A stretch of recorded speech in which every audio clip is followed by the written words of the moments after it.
Quba şəhəri və kəndlərində güclü leysan yağışları və qar yağıb. Yağan güclü yağış suları bağlara, fərdi təsərrüfatlara, yaşayış evlərinə daxil olaraq fəsadlara yol açıb. İnsanlar çətinliklərlə üzləşdiklərini bildirirlər. Güclü sel suları bəzi yerlərdə körpüləri aparıb. Gecə səhərəcən yağan yağışlar nəticəsində kanallar daşıb, yağış suları hamı gəlib evin alt mərtəbəsinə dolub, həyət, ev. Hələ biraz çəkilib bu, bağladılar axır oraları, çəkildi, bağlara yönəltdilər.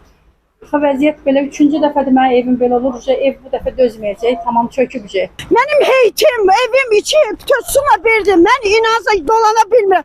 Xaldən ki, bundan sonra paltar yuvam maşınım, bütün mənim ev əşyalarım hamısı ləğv olubdur. İşləmir, xahiş edirəm tədbir günüm bu işə.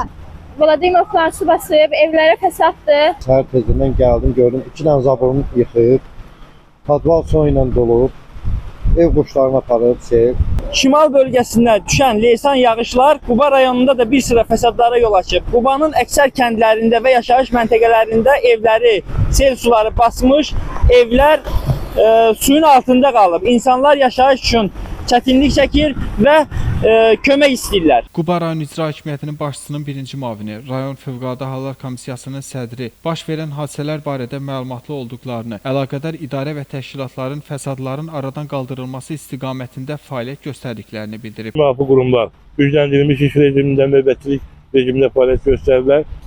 Təbii ki, bu geniş miqyaslı yağıntının törətdiyi fəsadlar da var. Bizim yol nəqliyyat infrastrukturuna, əhalimizin fərdi yaşayış evlərinə, şəxsi təsərrüfatlarına, əmlaklarına müəyyən ziyanlar dəymişdir və hazırda həmin fəsadların aradan qaldırılması və dəymiş ziyanın müəyyən olunması istiqamətində işlər davam etdirilməkdir. Aydın Adgözəlov, Qurban Vidadioğlu, Bugün informasiya proqramı üçün.